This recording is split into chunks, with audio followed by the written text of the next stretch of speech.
Mortgage rates dipping below 6% today, matching the lowest level since 2022, according to Mortgage News Daily. The average rate on a 30-year fixed mortgage now stands at 5.99%. Rates briefly hit that same level back in January when President Trump announced the government would purchase mortgage-backed securities.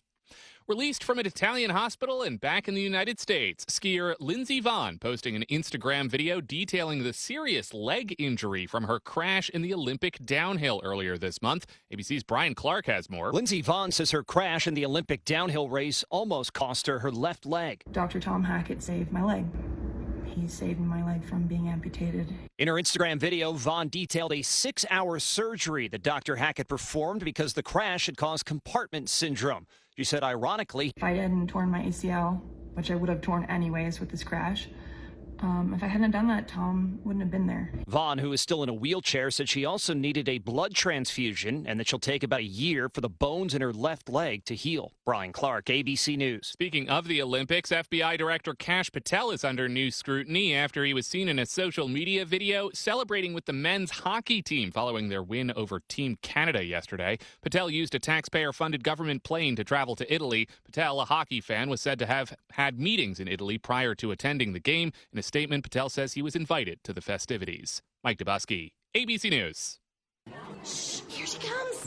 Surprise! They sent a duplicate shipment to your flower shop. Now you have to pay for 1,000 extra carnations. Also, there's a beehive outside your store. And they're super aggressive. There's thousands of them. Progressive knows small business owners usually don't like surprises because they cost you money. But a good surprise? Saving 13% on commercial auto insurance when you pay in full. Also, the egg salad you just ate was expired. Gross. Surprise yourself. See if you can save in as little as 8 minutes at ProgressiveCommercial.com. Progressive Casualty Insurance Company and Affiliates. Discounts not available in all states or situations. News Talk 610 AM and 102.1 FM. KVNU. It's now 4:05 on this Monday workday. I'm Will Feelright with your KVNU local headlines as we head into KVNU's For the People show. Well, the Utah Division of State Parks is evaluating whether to add Manaway Reservoir to its 46-park system. Now, the water body, located between Brigham City and Wellsville, is a popular year-round destination for fishing and summer water sports. Now, while the town of Manaway sits just adjacent to the reservoir, Brigham City actually owns the water body and several hundred surrounding acres to protect its culinary and secondary water sources. Now, talks remain in the preliminary stages, and management currently remains with Brigham City. However, Governor Spencer Cox did include the potential addition in his proposed budget. Now, Utah State Park spokesperson Ali Arulian had emphasized that the state legislature would ultimately determine if the project advances and receives funding. Now, Manaway Mayor Annette Ashe noted that the proposal requires community support to proceed and promised public meetings if the concept advances, while Brigham City Mayor DJ Bott expressed early support for the state park designation. Meanwhile, the Utah House of Representatives passed a bill last week that would exempt traditional Native American healers from state licensing requirements, aiming to protect cultural practices and have sustained indigenous communities for generations. Now, the House Bill 277 passed on a 51-18 vote last Wednesday. Now, the legislation seeks to clarify a gray area in state law by formally recognizing the role of traditional providers in American Indian and Alaska Native communities. Now, the bill does not grant healers, though, the authority to prescribe controlled substances. Now, supporters include the Navajo Nation Council and also the Urban Indian Center, which argue that the measure removes barriers to integrative care. Now, the measure now moves to the Utah Senate for consideration. And one person is dead and several others are in critical condition following a 3-vehicle wrong-way collision that happened over the weekend near Magna along I-80. Now, at around just before noon, a Chevy Silverado was traveling west in the eastbound lanes and struck an oncoming Dodge truck. Now, according to the Utah Highway Patrol, after the initial impact, an eastbound Toyota RAV4 struck the Dodge truck, causing the truck to overturn and block all eastbound lanes. Now, the driver of the Malibu was pronounced dead at the scene. Meanwhile, other occupants in the 2 other vehicles were transported to the hospital with various injuries. Now, according to troopers, they are still trying to determine what was causing the vehicle to drive the wrong way. Well, we have temperatures in the high 30s today as we've got hazy skies, and that's going to continue through the rest of the afternoon as tonight temperatures will drop into the mid to low 20s. Tomorrow we'll see a chance of rain beginning with snow in the mountains. That chance of precipitation, 90%. Hopefully it'll help clear up the air a little bit for us. And then we'll see that chance of rain continuing into Wednesday, possibly even turning into a little bit more snow as temperatures the next several days going to stay right around the low 40s and then clearing up Thursday and Friday, warming up into the low 50s. And weather this hour brought to you by Napa Auto Parts. They have all the parts you need during these winter days. Batteries, headlights, wiper blades, all in stock and on sale at your locally owned and operated Napa Auto Parts from Preston to Providence. And I'm Will Feelright with your KVNU local headlines. Whole Tree Care. Winter is finally here, and for Whole Tree Care, it's when the smartest work gets done. January and February mean the biggest savings of the year on tree trimming, 40% off. With the leaves gone, it's easier to trim and shape your trees, all while beating the spring rush. Whole Tree Care. The only finger you have to lift is to dial the phone number, 760-6587. Whole Tree Care, 760-6587. Whole Tree Care. Help us recognize the champions in our communities. Submit your nominations by visiting kvnutalk.com. The Above and Beyond Salute, sponsored by Firehouse Subs. You've got your whole life ahead of you, so choose a Medicare plan you can count on. And if you have both Medicare and Medicaid, you may be eligible for a United Healthcare Dual Complete plan if your Medicaid status has changed. A Dual Complete plan may help you get more benefits than original Medicare alone. Visit uhcdualplans.com to learn more. That's uhcdualplans.com. United Healthcare Medicare plans. It's Medicare coverage you can count on. This is Jordan with Primrose Home Care and Hospice. When it comes to home care, it's important for you to know you do have a choice. If you or a loved one is in need of home care services, remember Primrose Home Care and Hospice believes in treating the patient, not the problem. We work directly with you and your doctor to create a health plan that's catered to your needs. Our team is devoted to providing options in the freedom and safety of your own home. Call for a free home safety evaluation, 787-1369, and visit primrosecare.com. Primrose Home Care and Hospice. We're your home team. Coming up on the Tuesday edition of the Clay Travis and Buck Sexton Show, a little bit of a jolt in the markets after some tariff uncertainty thanks to the Supreme Court. What's going to happen there? How is Trump going to steady the ship? Plus, gunmen wreaking havoc in Mexico after a cartel boss was killed. Are we on the early phases here of a cartel war? We'll talk about it coming up on Clay and Buck. 10 to 1 on News Talk KVNU, 102 FM at 610 AM. KVNU's For the People with Jason Williams and Bill Walter. And it is Utah known as the fraud capital of the world. Not because we have more people committing fraud, but because we have so many people falling for it. Going beneath the headlines and connecting you to the newsmakers. The radio is a great way to get the word out to a lot of people in an emergency. So we thank you for your help and being a partner with us. For the People on News Talk KVNU, 610 AM, 102.1 FM, online at 610kvnu.com, and on the KVNU mobile app.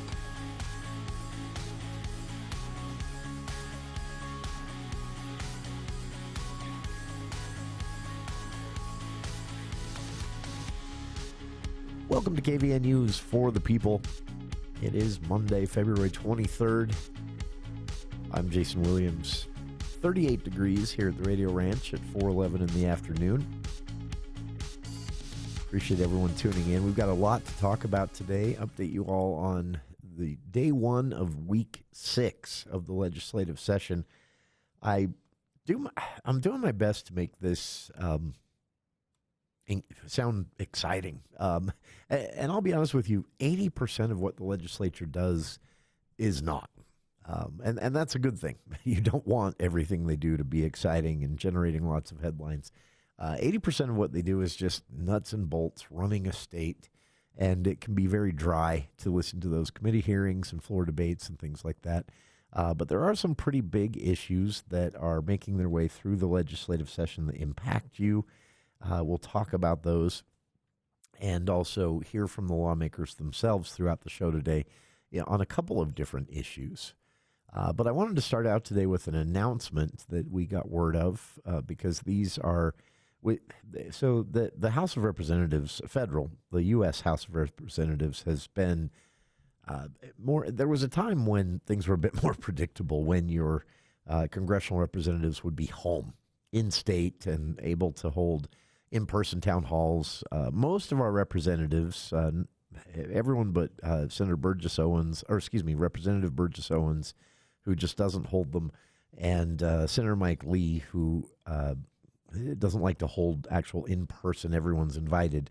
Everyone else, Representative Celeste Malloy, Representative Kennedy, new to the House this session, and three-time incumbent Representative Blake Moore. They hold town halls when they're here, and Representative Moore has told me before he prefers to do them in person because he feels people are more comfortable speaking their mind and asking the questions that pop into their head as they listen to answers to other questions and discussion on other topics.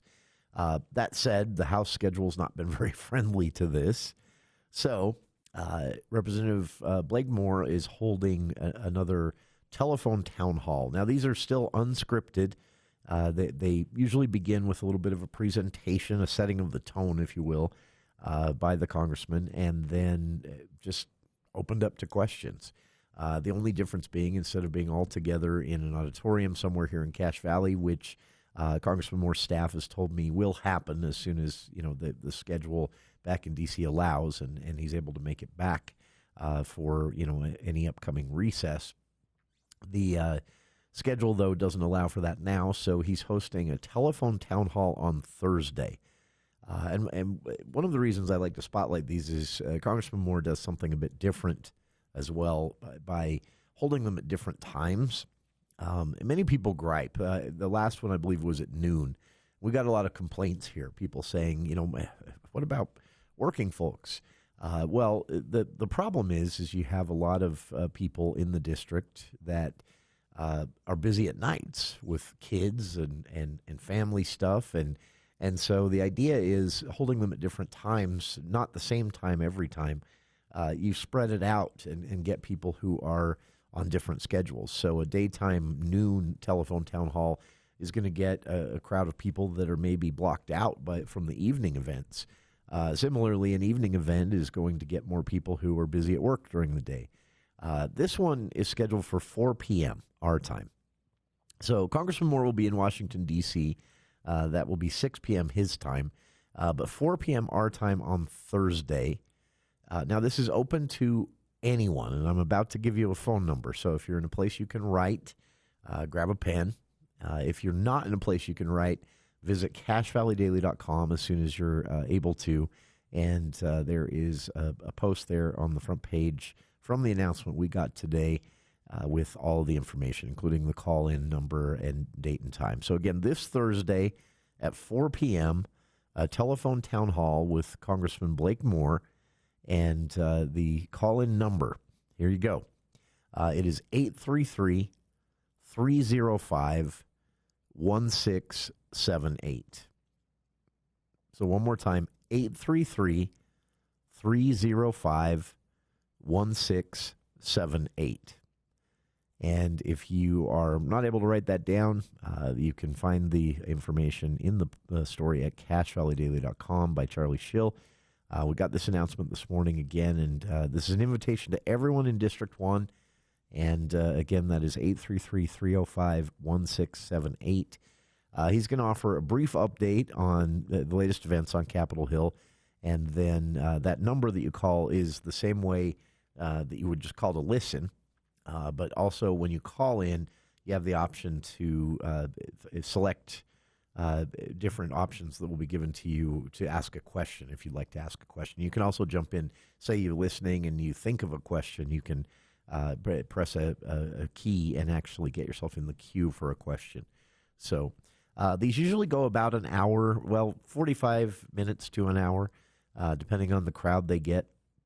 And you can also find the information on this at blakemore.house.gov, by the way, but front page of CacheValleyDaily.com right now. Again, I like to highlight these because we've had a shortage the last year or so of in-person town halls.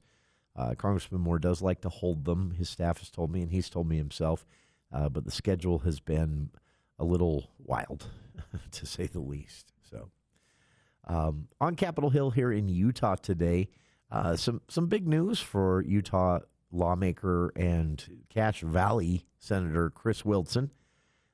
He is at the head of a couple of different higher education-related stories. The first one is really good news for Utah State University and requires some background. Utah State University will finally get its withheld funding. For those who haven't followed this story, last year, House Speaker Mike Schultz, and Senate President Stuart Adams called for roughly $60 million cut from the higher education budget. But they wanted to do this in a way, people panicked, of course, understandably.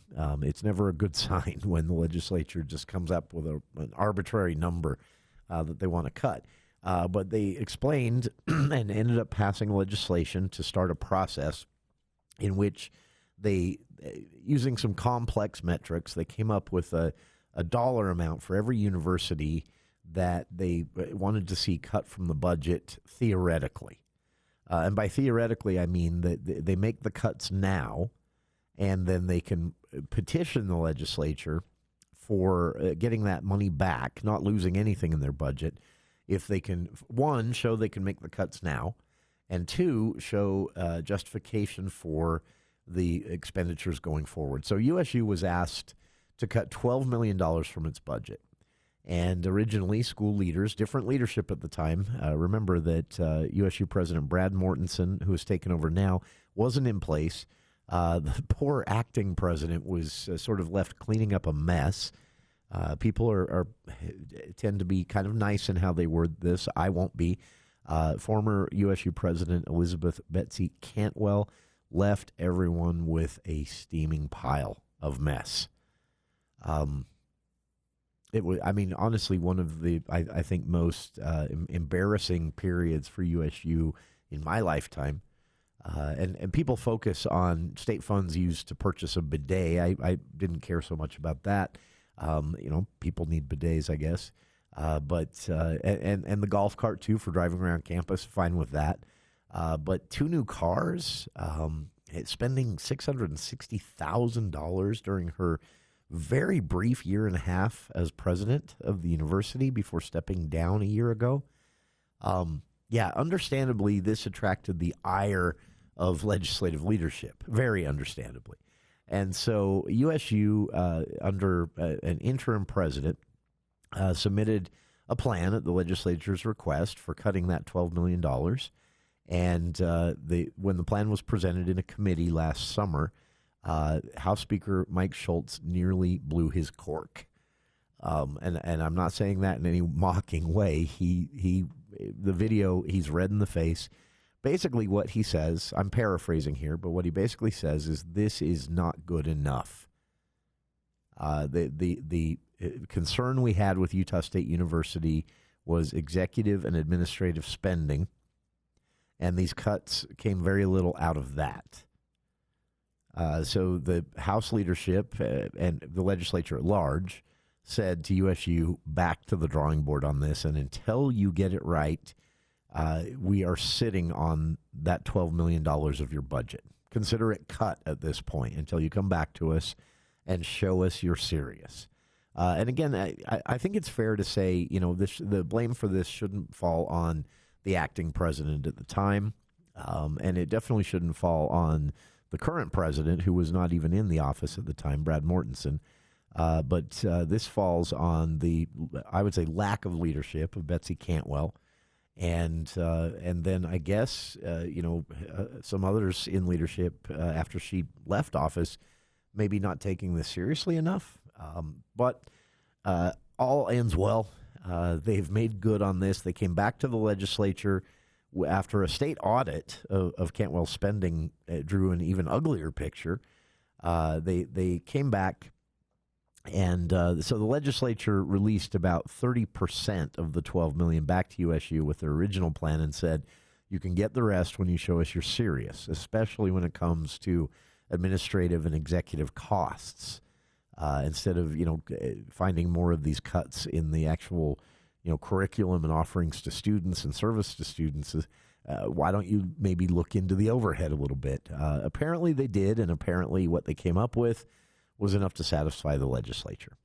So the good news for Utah State University is lawmakers this last week, it was Friday night actually at 6:15 in a committee hearing, they signed off on this officially, and they have now released the rest of those quote-unquote cuts back to Utah State University, as they had previously done with every other university. The Executive Appropriations Committee voted unanimously and without any comment late last week, because they'd been intimately involved in this whole process. None of this was news for them. It's just a formality, really, that requires the committee meeting to happen so the public can be there and hear it. But they will be returning the state funding to USU's budget after the school, again, sat in limbo since about last August. University President Brad Mortensen cheered this in a press release late last week as a victory for USU. He was at the meeting on Capitol Hill last week. Again, this was around 6:15 that this took place on Friday, and he said he was relieved.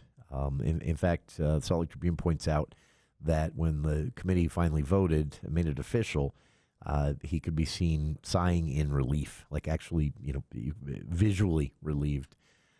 So again, the action comes after the legislature last August, September, approved only about 30% of the funds, the $12 million cut from the budget, going back to USU from state coffers, and then said, get serious about these overhead costs.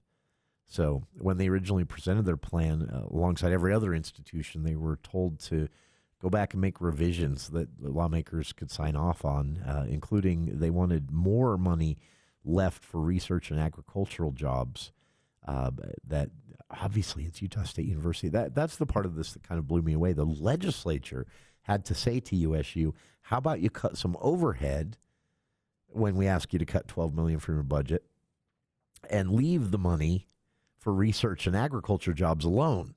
The legislature shouldn't have to tell Utah State University, flagship agricultural college, land-grant university, should not have to be told by lawmakers to cut overhead instead of research and agricultural job investment. So just a mind-blowing process, and really, I think the end of this with Mortensen at the helm now, and he's got some experience, cleaning up things at Weber State University as well over a 10-year period. Not that there was as big of a mess there, but there was some. Mortensen, I think, is sitting atop a kind of a new day for Utah State University. Last week at the meeting, Mortensen had a chance to speak, and he said, we've responded to the audit, we've responded to the legislature, and we concur with the findings of the audit, and we've set up a process to implement the recommendations of the audit. If you'd like to see the legislative audit, I've linked to it on our Facebook page. It pulled no punches, and basically said that under previous leadership, Utah State had some improving to do. And Mortensen said they are well on their way to doing that. So glad this little chapter is finally over. Check it out. Again, I've linked to Mortensen's statement, the results of the audit, and the coverage at CashValleyDaily.com on the announcement last week. All linked on our Facebook page, and we'll be back right after this. News Talk 610 AM, 102.1 FM, KVNU. If you want a thick, healthy lawn this year, or fewer weeds in your flower beds and landscape, now's the time to stop weeds before they start. This is Mark Anderson from Anderson Seed and Garden. Pre-emergence create a barrier that keeps crabgrass and other weeds from ever popping up.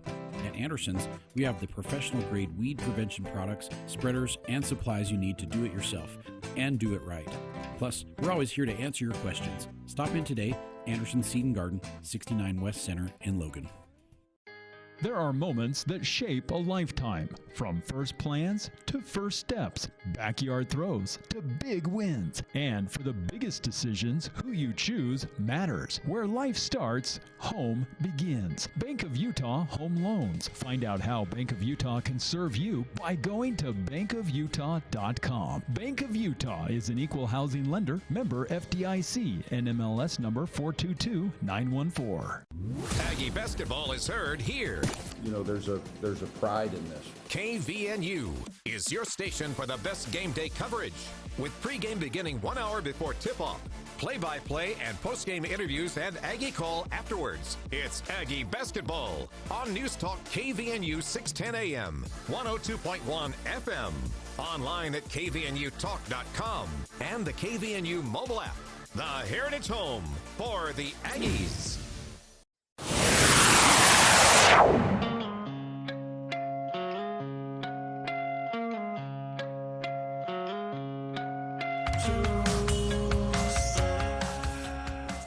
Speaking of Utah State University finally making lawmakers happy on the proposed cuts of $12 million to the budget. Again, lawmakers had been very unhappy with the proposal sent back to them last September, alongside every other university being asked to do the same thing. USU caught the ire of leadership when leadership felt that the cuts proposed cut more from research and agriculture than they did overhead and executive function. Said back to the drawing board, and we're holding on to $12 million. Well, 30% they got back. We're holding on to the other $8 million of your budget cuts until you come back to us with something serious. They did. It was official last week. New USU President Brad Mortensen very happy about the outcome here. In response to all of this, though, Senator Chris Wilson has introduced Senate Bill 240, Higher Education Institutional Governance. And this is, according to Wilson himself, when we spoke with him here on the show several weeks ago before the session started, he said this is about guardrails. He said that this whole experience with Utah State University and seeing how bad things can get with just one, again, not his words, mine, everyone else is being nicer about this, but I'm just going to say it, one bad university president, seeing what a mess that could create in just... Cantwell was only president for a year and a half, and seeing what a mess that could create, Wilson says that guardrails are needed. So the proposal would give higher education institution boards of trustees a clearer and more, quote, active role in some of these priorities. Wilson said that he was surprised himself through this process to learn that boards of trustee members, not just at USU but throughout the state, didn't know that it was part of their job to review budgetary decisions and complete annual presidential evaluations and serve as sort of an auditor / watchdog of university spending. Not the amount, but where it was going and to what because as I say with the legislature, spending is a statement of priority as well. The legislature, when they put a budget together, what they choose to fund and not fund is basically telling you what their priorities are. Same with the university. It's the same with a business. It's actually the same with all of our personal pocketbooks. I don't like generally comparisons of household budgets to government. They're two very different beasts for a good reason. But this is one way that all spending is similar. Your spending personally or as a university is your priority. And there was shock and awe from the lawmakers that USU came back last September with a plan that cut more from what they're known for, research and agriculture schooling, instead of overhead and administrative costs. They said not good enough. Senator Wilson's bill is a reflection of that shock and awe from lawmakers saying, again, Senate Bill 240 exists because it was surprising to everyone involved, both inside and outside the legislature, that such a mess could be made by one person and her administration generally in a year and a half. So that's when they started digging into this. And again, that's when Senator Wilson said he was kind of surprised to learn, speaking with members of trustee boards for universities throughout the state, that few of them actually understood what their responsibility is and the oversight they're supposed to provide. State auditors in the state audit that kind of hammered all of this home and got the legislature really angry at USU particularly, said the audit found there was inconsistent oversight from the Utah Board of Education itself and USU's Board of Trustees. The audit said there were huge gaps in accountability. Internal audit authority was weak. The university's chief legal counsel had an unusually large role in spending decisions. USU trustees never evaluated the previous president's performance, which is a requirement of their job as a trustee to be on the board. And the university budget model unfairly favored, they felt, research over teaching just by default. So that audit was pretty scathing, and it reflected most negatively on 18-month former Utah State University president Elizabeth Cantwell. The auditor recommended as corrective actions in all of this that more clear guidelines were spelled out, governing everything from university procurement and bidding contracts and things like that, to instituting periodic regular reviews of spending and purchases, and evaluation of the university's president and administration by the Board of Trustees, the members themselves, something they should have been doing anyway. So Senate Bill 240 basically just spells this out in law. It says this is the expectation for the Board of Trustees for oversight of institutions of higher ed. And Senate Bill 240 is geared entirely at accountability. Wilson, though, said that he's confident in the ability of not just USU, but everyone, including he specifically mentioned new USU President Brad Mortensen, basically saying we're confident that the audit itself and this process working through these cuts with the legislature, everyone's learned their lesson, and that things will be done much better going forward as far as oversight goes. But he still felt that it was worth opening a bill file and running this legislation to spell it out in statute. What everyone from the internal review agencies and entities to the members of the Board of Trustees, what their responsibilities actually are, including, I honestly can't believe this, the lack of presidential evaluations. Even I knew that was a job of the Board of Trustees, and they weren't doing them, and not just at USU, mostly just at USU, but not entirely. So Senate Bill 240 is the bill. It's currently not scheduled for a floor debate, but I'm assuming with Wilson in leadership, this is going to be a priority bill, so expect this one to pass. Check it out. I've linked to the le.utah.gov page for Senate Bill 240 if you'd like to see it yourself, and we'll be back with more of For the People on the other side of these headlines with KVNU's Will Feel Right.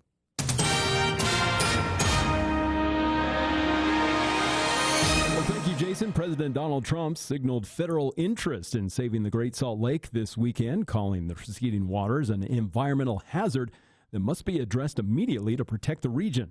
Now, in a social media post on Saturday, the president described saving the lake as a tremendous interest, and he pledged to work alongside Utah Governor Spencer Cox. Now, the president wrote, "The people of Utah are spectacular, and they deserve to be helped."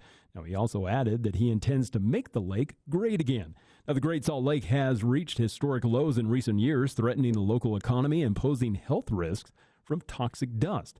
Now, the governor, meanwhile, responded to the president's comments by reaffirming the state's commitment to the cause, stating that we will not let the lake fail, period. Now, the exchange follows recent state efforts to try to secure water rights and discussions regarding a potential national park designation to try to bolster conservation funding. Meanwhile, a 34-year-old Texas truck driver was sentenced to prison earlier this month after attempting to meet an undercover police officer who was posing as a 13-year-old girl online. Now, Daniel Antonio Mora was sentenced on February 11th in Logan's 1st District Court to 6 years to life at the Utah State Correctional Facility. Now, he previously pleaded guilty to first-degree felony attempted rape of a child, while 2 other charges were dismissed as part of a plea deal. Now, prosecutors say that Mora messaged the undercover Logan police officer in August of 2024. He had urged the supposed teenager to leave school and meet him at a North Logan Walmart, claiming that he had booked a hotel room across the street. Now, during the exchange, Mora also had sent several photographs of himself, including one inside his red semi-truck. Now, police arrested him without incident when he arrived at the North Logan Walmart. Now, a search of Mora's truck had revealed multiple phones, along with searches online about law enforcement sting operations. Now, under questioning, Mora did confess to the chats and admitted his intentions. And in other news, a 22-year-old Logan man is facing prison time after pleading guilty to charges related to downloading child sexual abuse material. Wyatt James Anderson accepted a plea deal earlier this month in Logan's First District Court, pleading guilty to 3 amended counts of attempted sexual exploitation of a minor, a second-degree felony, and 1 count of lewdness involving a child, a Class A misdemeanor. Now, prosecutors say the investigation began in September when a Logan police officer executing a search warrant on Anderson's phone found 21 illegal files. Now, when officers arrived at Anderson's apartment on October 4th to arrest him, he attempted to harm himself and was taken to the hospital. Now, while awaiting medical responders, though, Anderson reportedly admitted to downloading the material from several websites. Now, Anderson is being held without bail in the Cache County Jail and is scheduled to be sentenced March 23rd, could face more than 5 years in prison. Well, we've seen temperatures in the high 30s today with these hazy skies, but hopefully a storm coming in tomorrow and Wednesday will help clear up the air a little bit for us, as overnight tonight temperatures will drop into the low 20s. Tomorrow we'll be back into the mid-40s with rain and then a possibility of rain and snow coming on Wednesday. Warm temperatures continuing, though, through this week, as we'll see mid-40s tomorrow and Wednesday, high 40s for Thursday, and by Friday could be around 52 degrees. And weather this hour is brought to you by Cardall's Insulation. When it comes to taking care of your home's insulation, they'll take care of the garage, the attic, just about anywhere else, too. It's Cardall's Insulation. Call them today at 755-5012. And I'm Will Fiorite with your KVNU local headlines.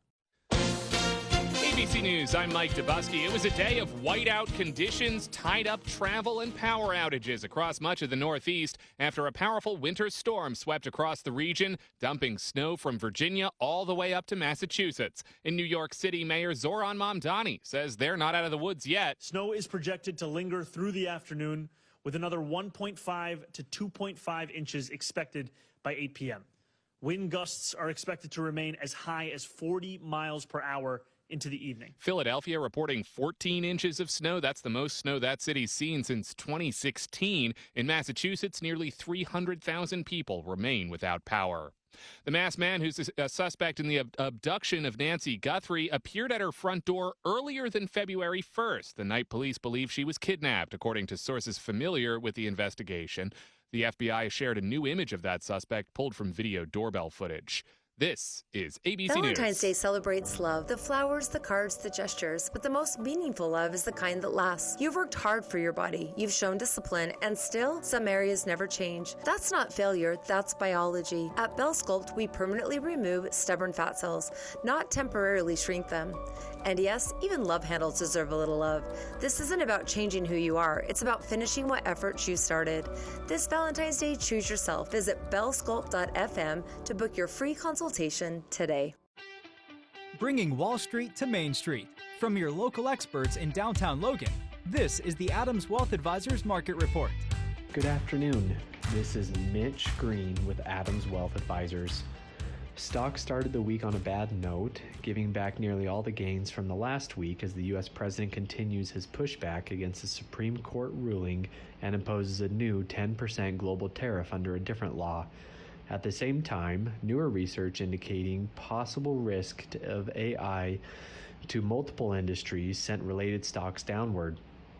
IBM tumbled 13% after Anthropic said its cloud code could help modernize COBOL, a programming language mainly run on IBM computers. This is an emerging phenomenon in the market over the past couple of months, where AI disruptions are occasionally being priced with more uncertainty rather than purely bullish sentiment, and the market has been dragged down by those adjustments as software stocks now dominate major indices. The Dow Jones Industrial Average retreated 822 points to 48,804, while the Nasdaq dipped 1.21% to 24,709, and the S&P 500 posted a loss of 1.04% to 6,838. Financials were the biggest losing sector of the day with a 3.5% decline, followed by consumer discretionary and technology.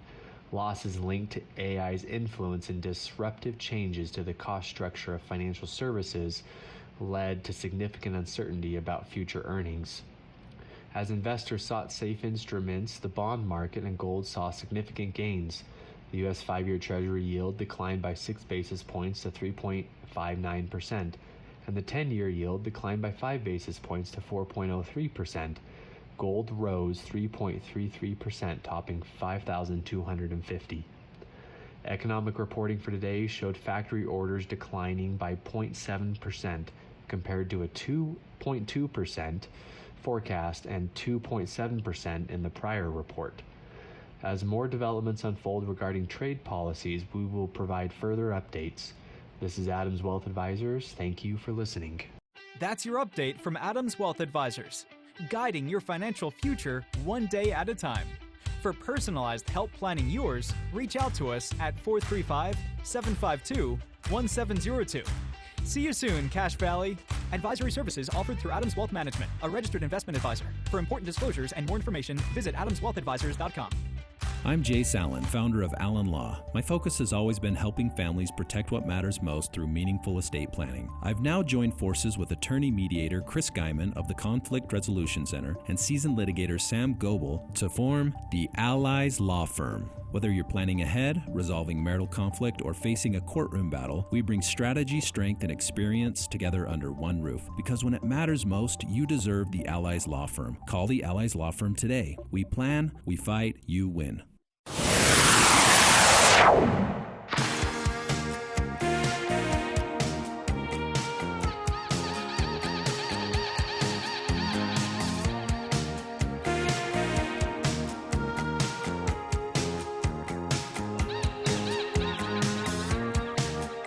Welcome back to KVNU's For the People. We'll talk more about this in the future, but a little bit of an announcement we can make here on the show, as I've confirmed this with Natalie Levi of the Cash Republican Party. There is a competitive race. Incumbent local office holders who have both signaled their intent to run for re-election, but also picked up challengers. And so we'll be doing some county council love on March 20th here on the show, ahead of the movie show at 4 o'clock on Friday, March 20th. So if you're following those races, and if you live in the district currently, the county district currently represented by Catherine Buse, she'll be here in the studio, and also we'll be scheduling more of these. Natalie Levi is doing all the work on this. I'm taking no credit. I literally am just here to help with moderating or getting questions ready or offering up studio space, as is the case with this one. So they're still working. Natalie has told me they're still working on putting something together for the State House District, currently represented the south end of the valley by Representative Casey Snyder, who also picked up a challenger. That one was scheduled, but schedule-wise fell apart, and they're still working on that. So, and then, of course, caucus night coming up in just a few weeks. So Natalie will be joining us herself sometime this week to talk about what you need to know to partake in caucus night. This is, for those not familiar, this is when the Cash GOP elects delegates, and delegates get to make some important decisions, especially lately, considering the number of special elections that have taken place with changes in personnel at the county level mainly. It's led to a few years now of special elections, and delegates get to decide the candidates in those. Right now, delegates are weighing in the county attorney race 3 names that will be sent to the county council, and then delegates will also on March 7th vote in a straw poll to let the county council know which of the 3 is their preference. So being a county delegate is pretty important, and caucus night is when those delegates are chosen. So you do have to campaign a bit, but many people are elected delegate of their county party. Both Democrats and Republicans do this the same night each year. The other parties do as well, but I mentioned just the two big ones. And to be elected a delegate, many people are elected a delegate both at the county level and the state level with a simple speech. Here's why I'd like to do this. Here's how I would make sure you can talk to me since I'll be representing you within the party as a delegate. And oftentimes in a lot of races, it's just a matter of showing up, not a lot of challengers. So this is in Utah. This remains a pretty important role.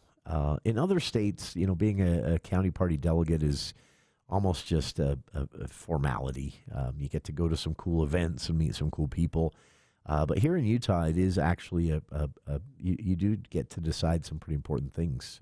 So it's an opportunity for you to get involved on March 17th, and Natalie will be with us to talk about how later on this week. So you heard during the news break there, Will mentioned it, and you've probably seen it on the news or on social media, but there was a tweet from the president on the Great Salt Lake, basically promising that he would do everything possible to save the Great Salt Lake.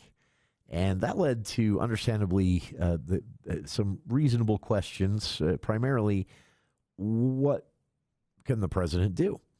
Now, we've had this debate already. In fact, we talked with Congressman Moore about this last time he was here with us on the show. What can the federal government at large do? And obviously that comes down mainly to spending. The federal government, through your members of Congress, can earmark money. Congress can put money towards this or that. Building better water storage and water moving apparatus and infrastructure is one thing we talked about. Public education, putting money towards water conservation, public education campaigns, block granting money to the states, so the state's legislature and the governor can then just sort of use that money how they see fit or what they think will be best to improve our overall water situation and the Great Salt Lake. So we know that. But what can the president do? And so I did some asking around, specifically speaking with staff members of our representatives in the U.S. Congress, but also talking with some folks I know at the governor's office who have worked in this capacity before on emergency funding and things like that during wildfire season. And here's what I found out. So here's why it's not just a tweet. Obviously, the background on this, Governor Cox was in Washington, D.C. Last Friday on the show, we played a couple clips of his appearance at a Politico-organized National Governors Summit. And they spoke with every governor for about an hour throughout a week. And all but one, I think. One was not in person. Everyone else was there. So Governor Cox was there. And obviously when a governor of a state is in Washington, D.C., they try and meet with everyone they can. There was no announcement that Governor Cox had met with President Trump, but I think it's safe to assume that happened, considering the tweet, just kind of out of the blue, the president posting that he loved the people of Utah and the Great Salt Lake needs to be saved and committing, at least in a tweet, to do everything that he can to help. So what can the president do? A lot, actually. Now, we can have a whole debate some other day about the expanding powers of the executive, but most of these don't fall into that category of whether the executive, the presidential wing of our government has gotten too powerful.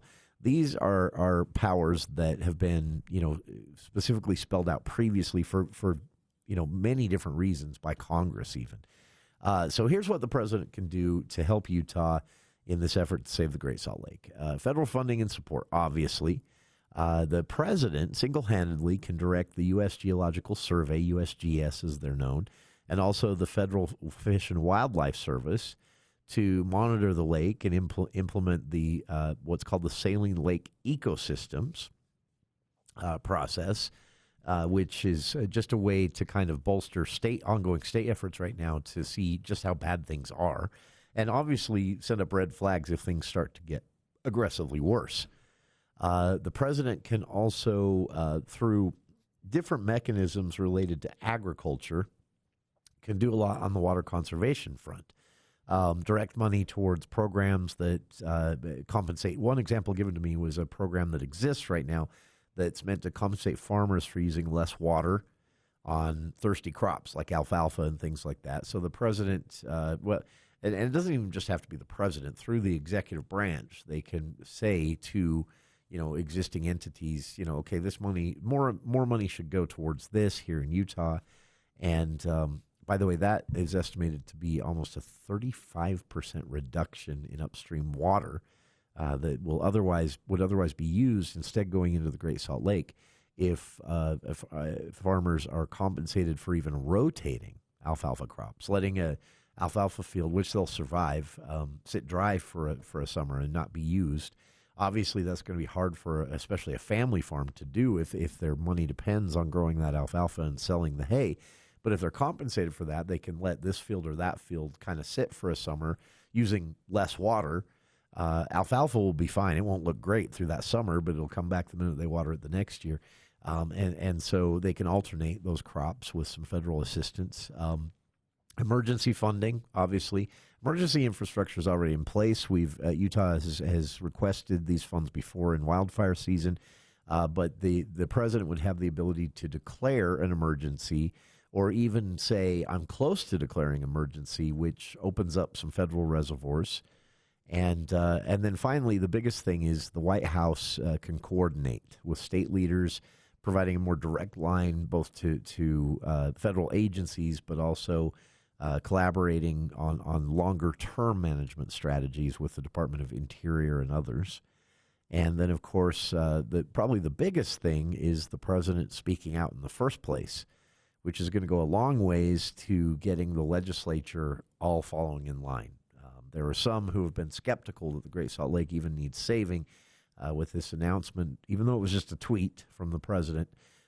That's probably going to put to bed any hesitancy of Republican lawmakers to spend money to save the Great Salt Lake. So that's, in short, what I found out the president could do with a tweet when it comes to the Great Salt Lake. So we'll see where this goes from here.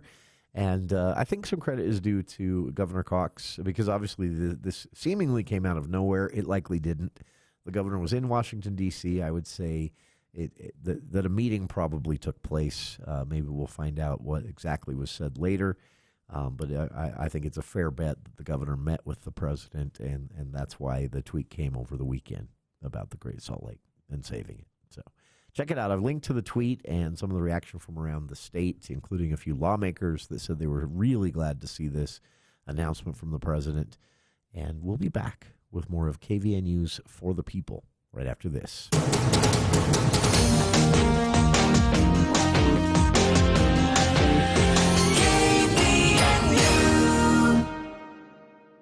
You've changed your diet. You've tried supplements. You've Googled things at 2 in the morning, and you still don't feel like yourself. This is Dr. Josh Red with Red River Health and Wellness, and we have been helping patients like you for years. Now, we're offering more options for people who need more than surface-level fixes. Advanced therapies like ozone treatment, IV therapy, hormone optimization, and peptides are now available as part of our expanded care. These services are designed to support healing, energy, clarity, and balance, especially when your body needs extra support. No cookie-cutter plans, no pressure, just medically guided care that meets you where you are. If your body's been asking for more, this might be the answer. Red River Health and Wellness, because your body deserves more than guesswork.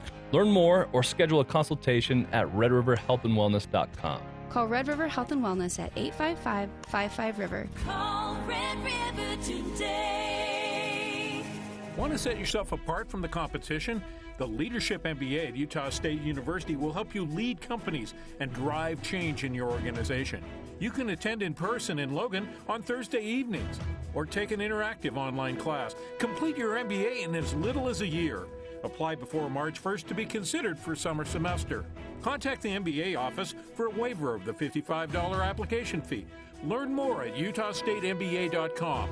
That's utahstatemba.com. Hi everyone, it's Congressman Blake Moore here. Strong families are the bedrock of our communities. That's why I'm focused on bringing Utah's core values to Washington and advancing pro-family legislation. I helped permanently increase the child tax credit, create investment accounts for children, and incentivize employers to provide better access to childcare, benefiting families and setting up our next generation for success. As a father of 4 boys, family is everything, and I am continuing to work on solutions to make raising a family in America more affordable. To learn more about what I am doing to advocate for you and your family in Congress, sign up for my weekly e-newsletter at blakemore.house.gov and follow along on social media at Rep. Blake Moore. If your family needs help navigating a federal agency or has questions about what I'm working on, please give my office a call at 801-625-0107. Happy to also help coordinate U.S. Capitol tours, take your comments, and provide legislative updates at any time. It is our honor to serve you and your family in Congress. Thank you.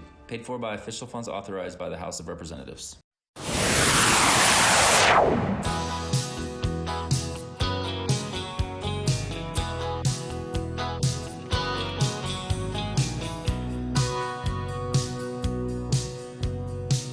It makes me weak and in a hurry. Wrapping up hour one here with one final item for you to go check out. We'll talk about this more as more details become clear, but some additional information on the whole discussion to designate Manaway Reservoir, depending on how you want to say it. I say Manaway. Manaway Reservoir as a state park, what that might mean. Some additional information along that front, which I think would probably make people happy, is improved services for the reservoir or at the reservoir, but there is some local pushback. Well, pushback's maybe too strong a word. There's some local apprehension. People wondering what a state park designation might do to their otherwise normally sleepy and quiet community there in Sardine Canyon.